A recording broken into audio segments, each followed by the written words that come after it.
90, 95, 1, ওকে 1,10,000। 1,10,000 নয় তো আরও বেশি। বিদ্যুতের খরচ, অগ্নি নির্বাপক ব্যবস্থার জন্য লাইসেন্সের খরচ, এই সব মিলিয়ে প্রায় 2 লক্ষ। কোথা থেকে দেবে উনি? উনি কি ঘর থেকে দিচ্ছে? তাহলে বলুন ঘর থেকে দিচ্ছে, তাহলে বলতে পারবো হ্যাঁ ঘর থেকে দিচ্ছে। এবার পুজোতে আরো আনন্দ হবে তো? হ্যাঁ, মানুষের দুর্দশার শেষ নেই, আপনি বলছেন আনন্দ?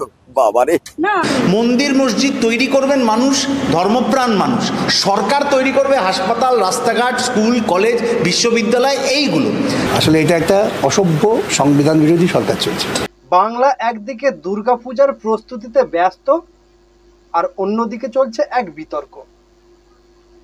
1,10,000 টাকা করে পূজার অনুদান দেওয়া হচ্ছে রাজ্যের ক্লাবগুলিকে। হ্যাঁ, ঠিক শুনেছেন, মুখ্যমন্ত্রী মমতা বন্দ্যোপাধ্যায় নিজে এই ঘোষণা করেছেন। এখন প্রশ্ন হচ্ছে, এই অনুদানের উৎস কোথা থেকে, কিসের খরচ কমিয়ে এই টাকা বরাদ্দ করা হলো? আজ এপিবি প্লাস ইউটিউব চ্যানেলে আমরা তুলে ধরব এই পূজার আনন্দের আড়ালে লুকিয়ে থাকা বাস্তবতা। তবে কয়েক সেকেন্ডের জন্য এই চ্যানেলের লিগ্যাল ডিসক্লেমারটা আপনারা একটু দেখে নেবেন।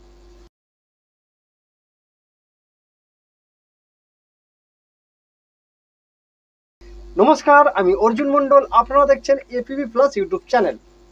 পূজার অনুদানের হিসাব, 2018 সালে অনুদান 10,000 টাকা ছিল, 2019 সালে হয়েছে 25,000 টাকা, এবং করোনাকালে 2020 সালে 25,000 আরও বাড়ানো হয়েছে, সেটা বেড়ে গিয়ে দাঁড়িয়েছে 50,000 টাকা।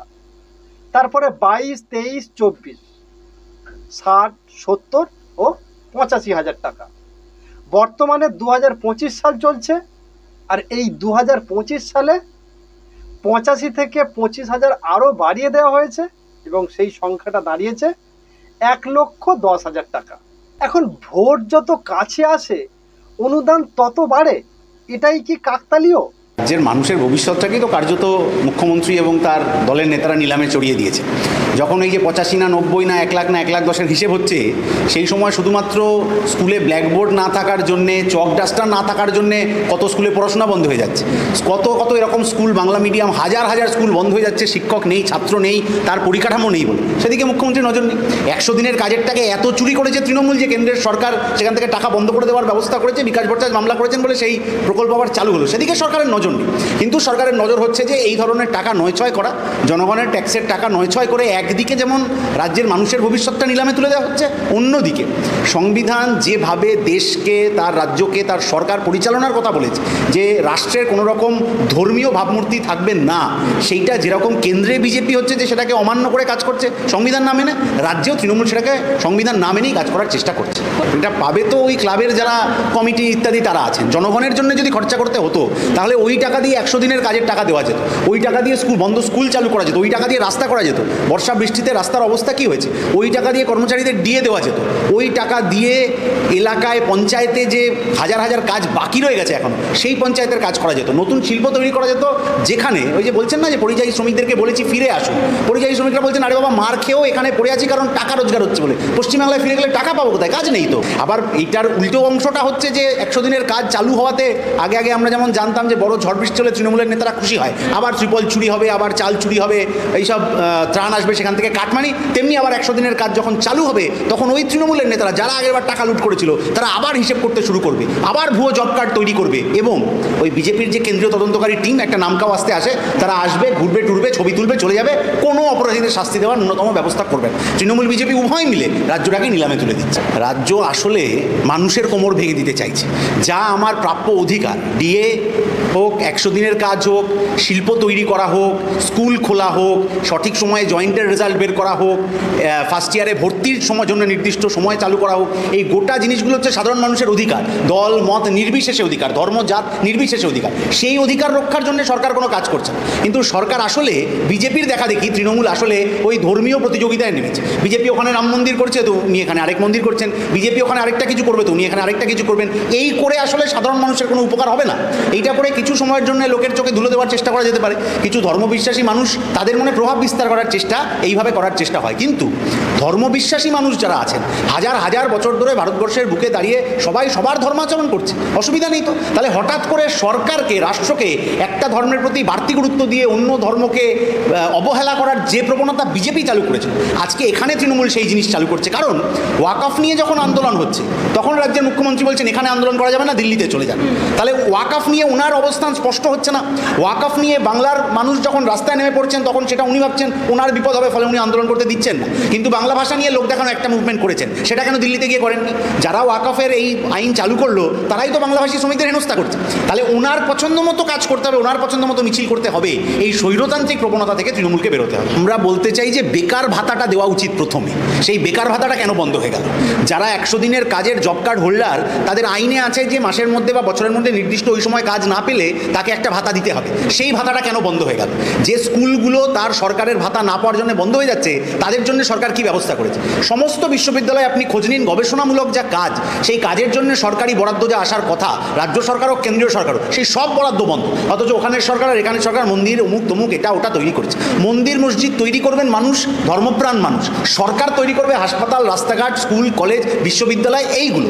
যখনই সরকার এগুলো না করে ধর্মকে ব্যবহার করছে, তখনই বুঝে নিতে অসুবিধা হয় না যে মানুষের জন্য কাজ করতে গিয়ে সরকার ফেল করছে বলে আসলে এই ধরনের ধর্মীয় আবেগকে ব্যবহার করতে চাইছে নিজের রাজনীতির স্বার্থে। প্রশ্ন উঠছে, এই টাকা কি মুখ্যমন্ত্রীর নিজের পকেট থেকে আসছে, নাকি আপনার আমার করদাতার কষ্টার্জিত উপার্জন থেকে আসছে?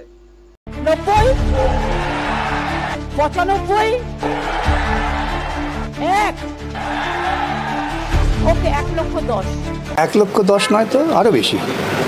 বিদ্যুতের খরচ, অগ্নি নির্বাপক ব্যবস্থার জন্য লাইসেন্সের খরচ, এই সব মিলিয়ে প্রায় 2 লক্ষ। অর্থাৎ প্রতিটি ক্লাবকে তিনি 2 লক্ষ টাকার উপহার দিচ্ছেন। কোত্থেকে উপহার দিচ্ছেন? ধার করে। কেন রাজ্য সরকারের তহবিলে নিজস্ব রাজস্ব উপায়ের তো কোনো রাস্তা নেই মদ বিক্রি ছাড়া।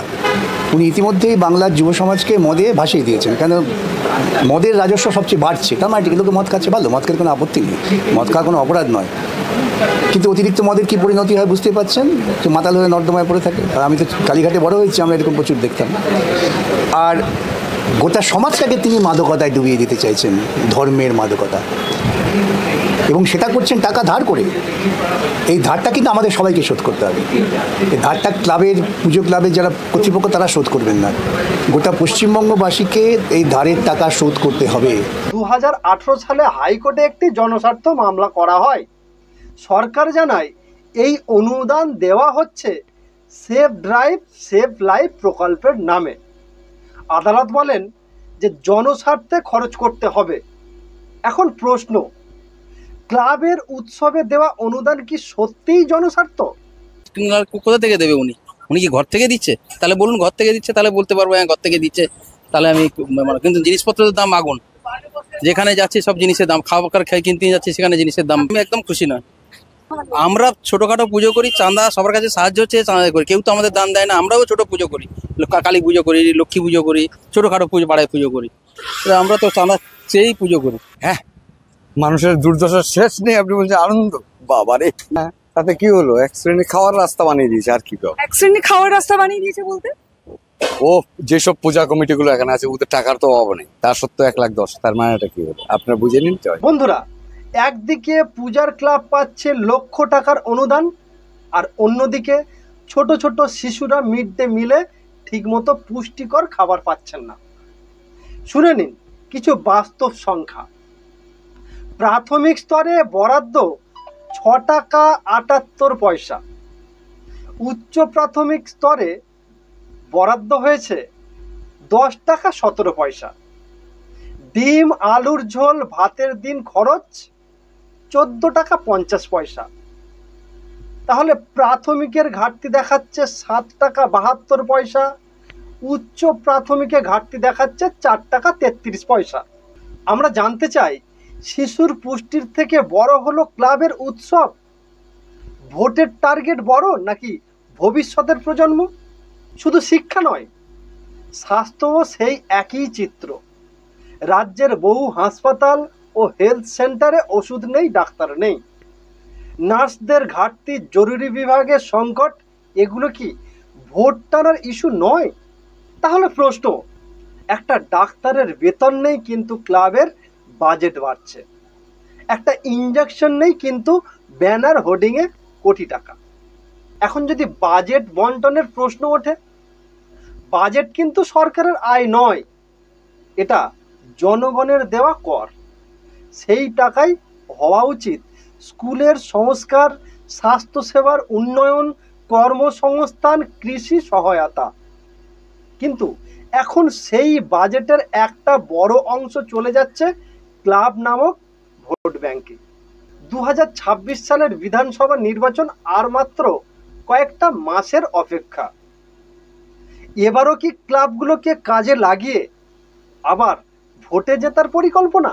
এটা কিন্তু বিভিন্ন মহল থেকে প্রশ্ন উঠছে। যেভাবে প্রতি বছর অনুদান বাড়ছে তাতে মনে হচ্ছে এটা পুজোর খুশি নয়, ভোটের পরিকল্পনা। তাহলে এখন প্রশ্ন হলো, জনগণের টাকা দিয়ে কি ভোট কেনা যায়? ঋণ করে উৎসব মানে কি ভবিষ্যতের উপর বোঝা চাপানো নয়? বন্ধুরা, উৎসব অবশ্যই দরকার, সংস্কৃতি আমাদের রক্তে, কিন্তু যদি সেই উৎসব হয় শিক্ষার খরচে, পুষ্টির ঘাটতিতে, স্বাস্থ্যসেবার মৃত্যু ঘণ্টায়, তাহলে আমরা কোন সমাজ গড়ে তুলছি?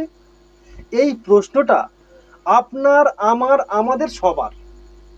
উঠে দাঁড়ান, প্রশ্ন করি, দাবি তুলি, সত্য বলুন, সত্য শুনুন এপিবি প্লাসের সঙ্গে, এবং কমেন্টে লিখুন আপনি কি মনে করেন 1,10,000 টাকার অনুদান যুক্তিসঙ্গত নাকি জনস্বার্থের সঙ্গে প্রতারণা? চ্যানেল সাবস্ক্রাইব করতে ভুলবেন না। এপিবি প্লাস জনতার প্রশ্নের প্ল্যাটফর্ম এটা, এবং এই চ্যানেলের প্রত্যেকটি ভিডিও আপনাদের জন্য, আপনাদের আওয়াজ এই চ্যানেলের মাধ্যমে ওঠানো হয়। তো দেখা হচ্ছে পরবর্তী কোনো প্রতিবেদনে।